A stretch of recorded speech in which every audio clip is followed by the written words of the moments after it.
Welcome to the Agronomy and Farm Management Podcast. I'm Amanda. And I'm Elizabeth. Thanks for joining us today. Today's topic was requested through our podcast survey from a listener in Greene County, Ohio. So we're excited that you guys have some requests. If anyone is thinking of topics they'd like to hear, make sure you fill out our survey. We'll have the link in the show notes today. So the topic that was requested was to get more information about industrial solar farms. Solar farms have been popping up across Ohio, and they've really jumped in numbers significantly over the past few years. Some of the lease rates offered by the solar companies are too good to pass up, but they come with that 30-year or longer commitment. Today, we're going to discuss why companies are now interested in large-scale solar production in Ohio and what landowners should consider before entering into a lease that may span multiple generations. We've got Eric Romich joining us to provide some expertise in this area. Welcome, Eric. Could you take a moment and introduce yourself to our listeners? Yes. Thanks, Elizabeth. My name's Eric Romich, and I am an Ohio State University Extension Field Specialist for Energy Education. So I'm based out of the Wyandotte County Extension Office, but I work statewide on topics that range from, what we refer to as energy management. So looking at a lot of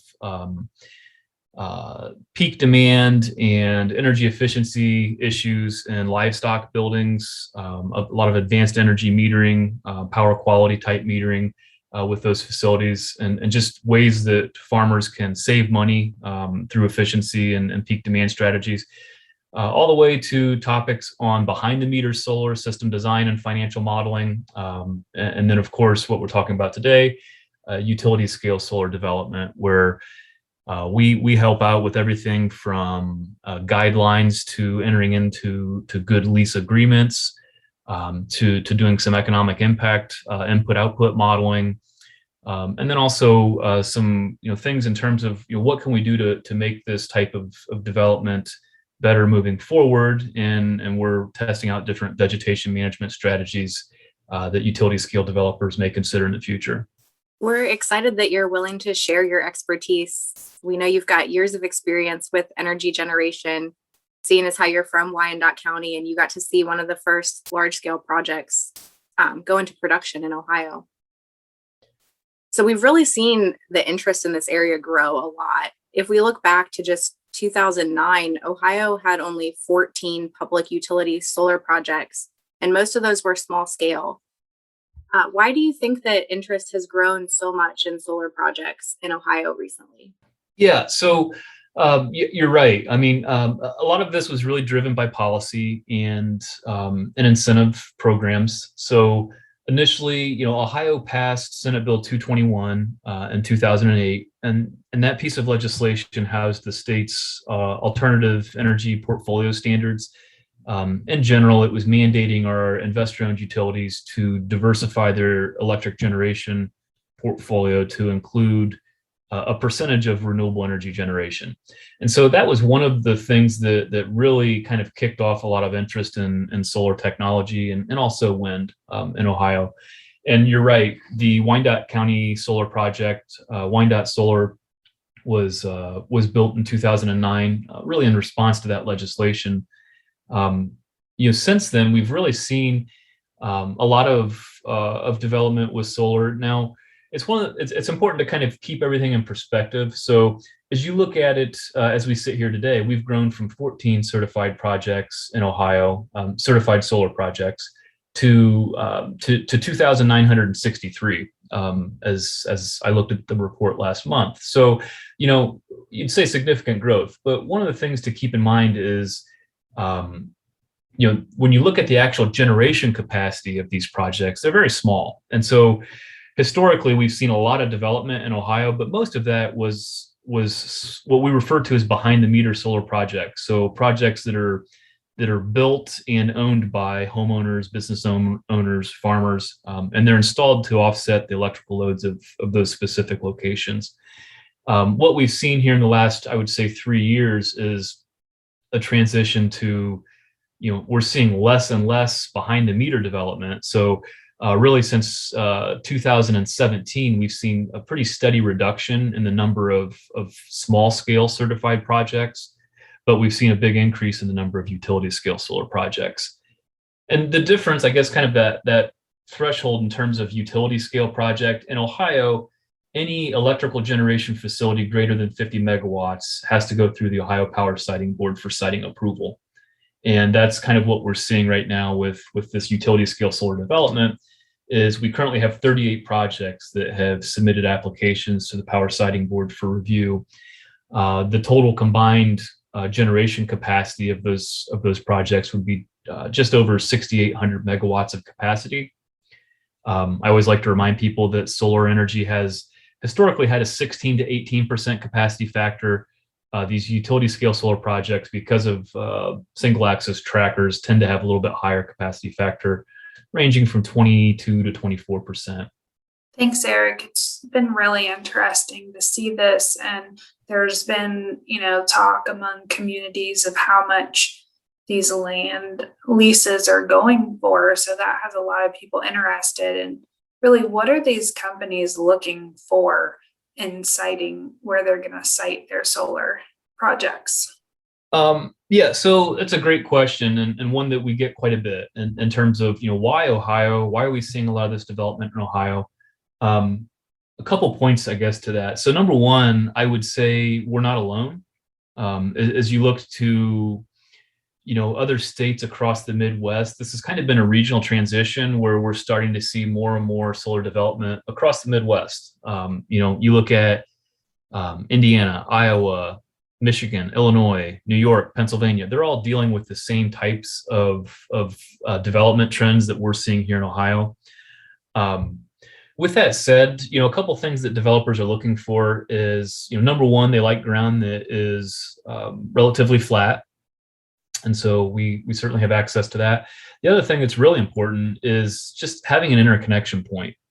And, it doesn't do any good to have a 1,000-acre solar project if there's nowhere to effectively and economically deliver the power to where we can get it into the transmission grid and to markets that can use it. And so when you look at the state of Ohio, we have a lot of transmission infrastructure that's tied into the PJM interconnect, which is a very desirable market, a large regional transmission market that has a lot of potential for developers. And more specifically, I would say, as you kind of look at where the development trends have taken place in Ohio, most of that transmission infrastructure, I should say the strongest transmission infrastructure in the state is located in the southwest portion of Ohio.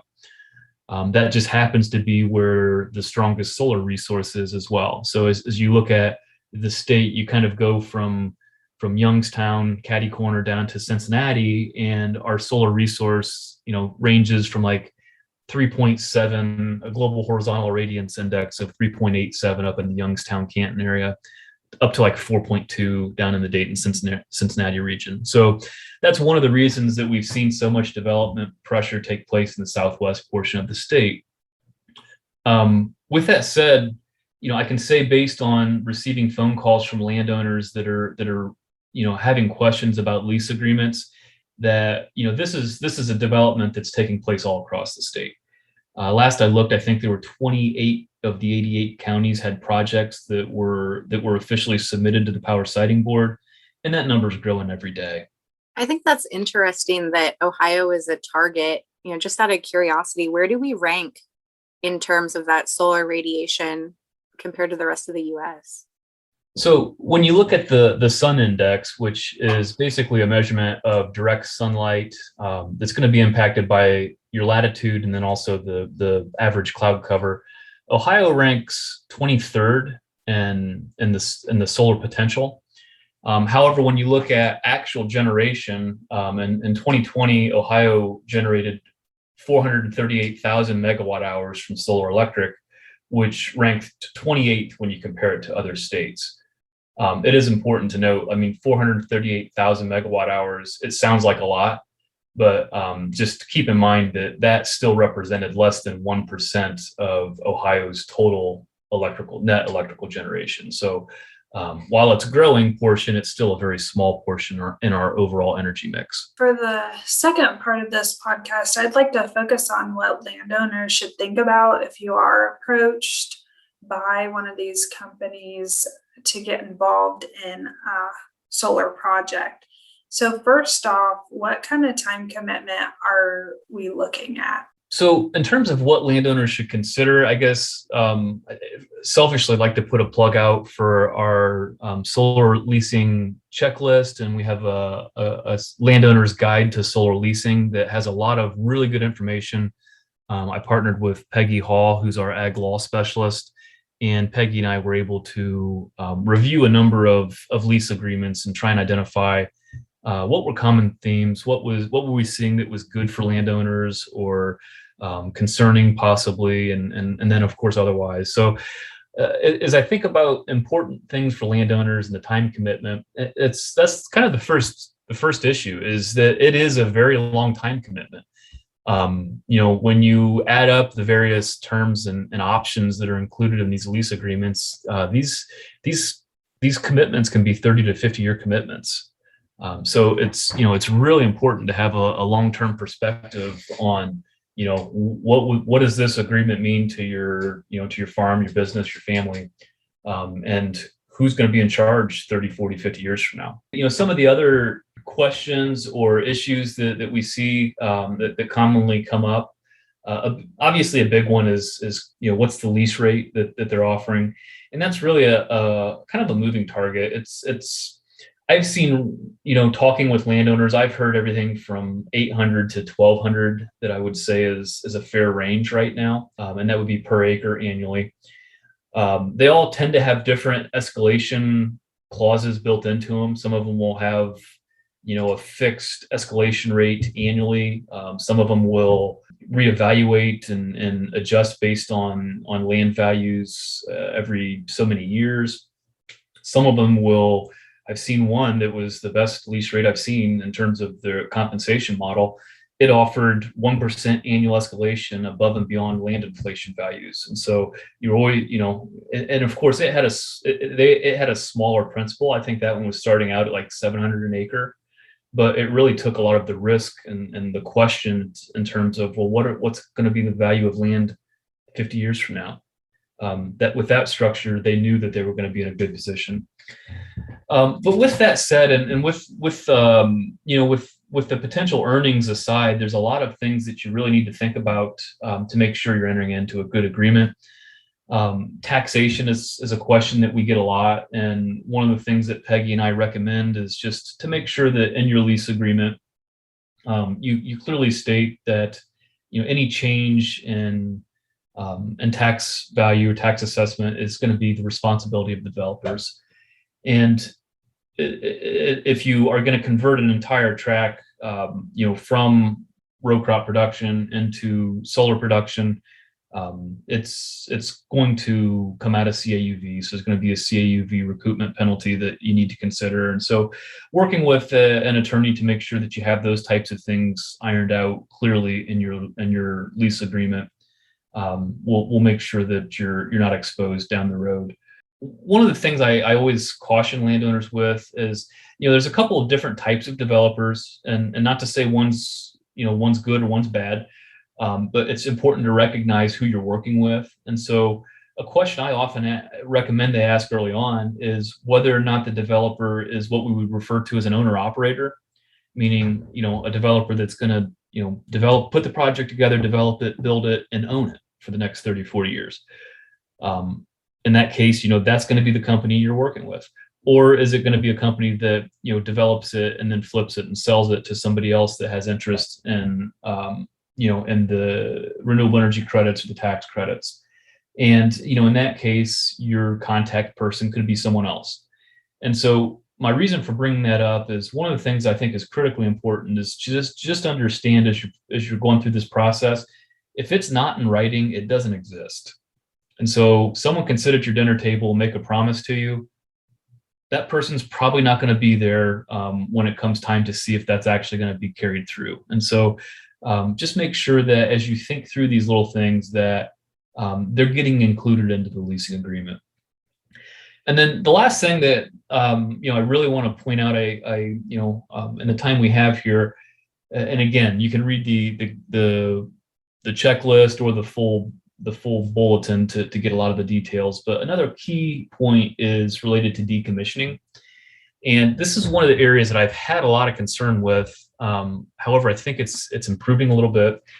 But decommissioning is one of the things I think is really important for landowners. And again, you're looking at something that's going to actually be implemented 30, 40, 50 years down the road.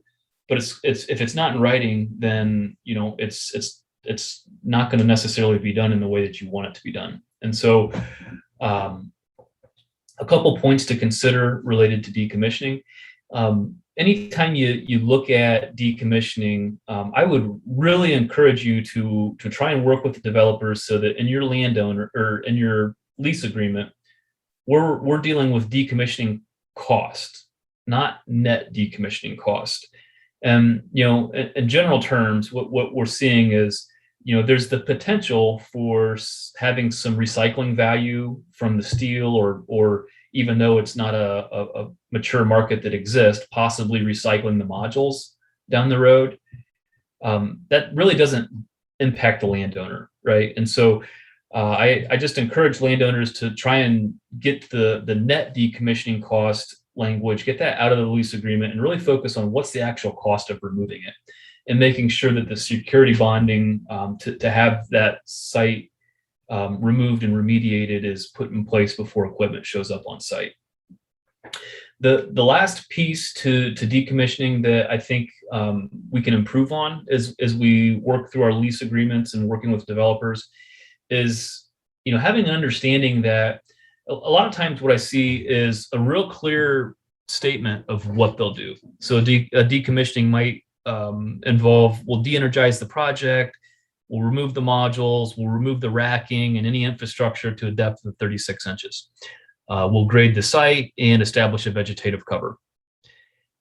And so, that's a good, removal plan, but it's not necessarily a remediation plan. And so I really encourage both, developers that I've worked with and also landowners to review the oil and gas pipeline remediation standards, where they worked with ODA and established kind of a 3-year monitoring period where after the site was removed and remediated, they did ongoing monitoring for a 3-year period to see, how's the site performing, does additional, decompaction or some type of work need to be done to get the site back to where it's producing like it was prior to development.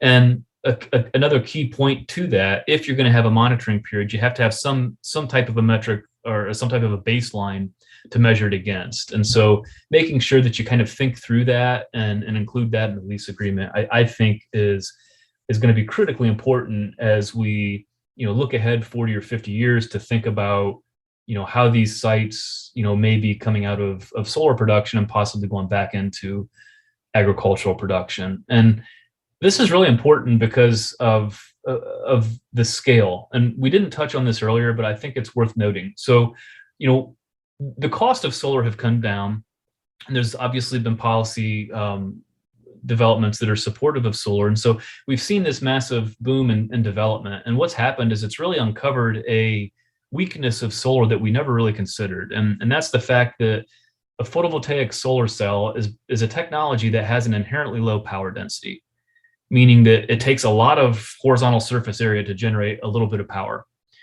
And, as a result, these projects take up a lot of ground. And so I mentioned earlier that there were 38 utility scale projects that have submitted applications to the Ohio Power Siting Board for review.